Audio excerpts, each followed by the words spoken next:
Dans cette vidéo, je présenterai les 5 niveaux d'investissement en bourse. J'ai mis des repères temporels, avancez si besoin.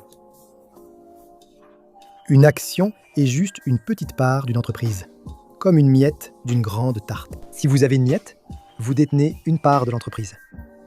Ainsi, au lieu de dépenser des millions pour être copropriétaire d'une entreprise comme Google, vous pouvez acheter une action pour une centaine de dollars. Encore mieux, vous pouvez même acheter une fraction d'action en investissant seulement $1. Et encore mieux, vous pouvez aimer, vous abonner et commenter gratuitement. En tant que copropriétaire, si l'entreprise va bien, votre investissement prend de la valeur et vous pouvez vendre votre part en réalisant un bénéfice. Ou vous pouvez laisser votre argent investi et recevoir un dividende, c'est-à-dire un paiement annuel de l'entreprise pour votre investissement. Il existe 2 façons principales d'investir en actions. Dans des actions individuelles ou des fonds. L'investissement dans des actions individuelles, c'est choisir soi-même des entreprises comme Coca-Cola ou Netflix. C'est idéal quand vous croyez vraiment en une entreprise en particulier et que vous pensez qu'elle va bien se porter. Cependant, si vous choisissez une mauvaise action, vous pourriez finir par perdre de l'argent.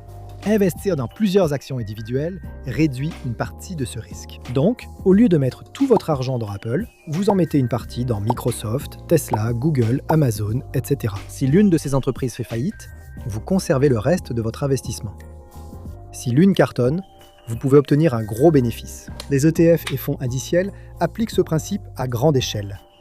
Vous voulez investir dans toutes les actions technologiques ? Il existe un fonds. Celle de la santé ? Aussi. Les entreprises d'énergie renouvelable? Là aussi, il existe un fonds.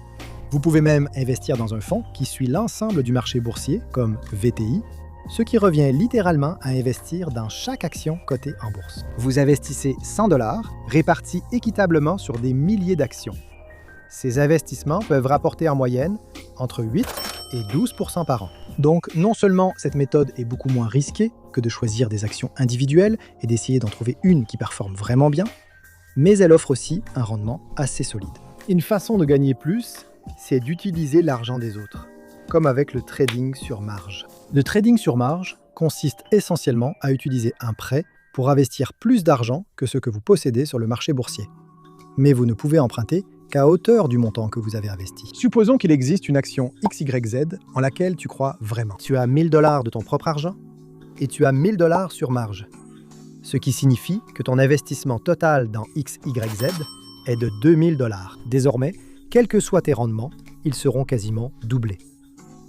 La marge est idéale pour les investisseurs expérimentés visant de meilleurs gains. Doubler le gain, c'est aussi doubler le risque de perte, et tu peux perdre de l'argent très vite.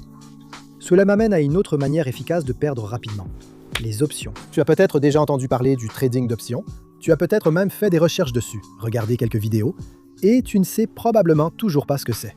Mais c'est pas grave, je vais essayer de t'expliquer ça très simplement. Disons que je fais des tartes à $10 chacune.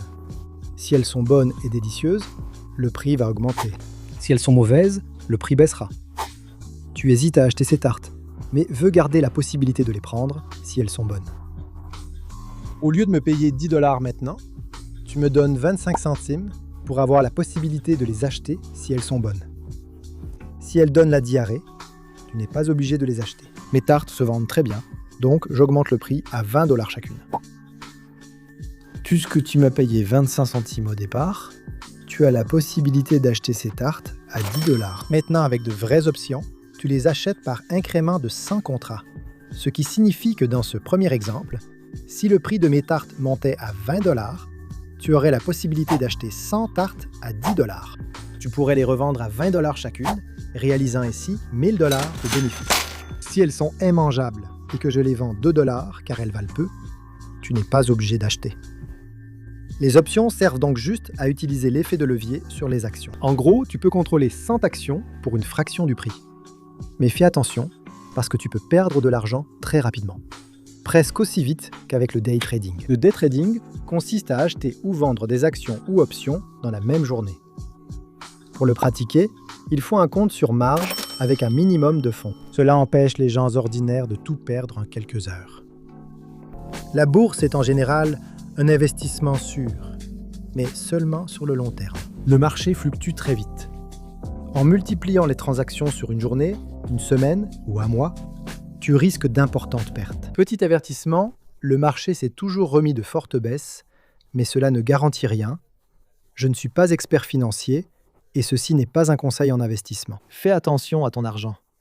Investir en bourse est un bon moyen de se constituer un patrimoine si tu investis régulièrement et attends patiemment. Si tu ne sais pas où investir, utilise le lien dans ma bio pour t'inscrire sur Robinhood, obtenir une action gratuite et commencer à investir.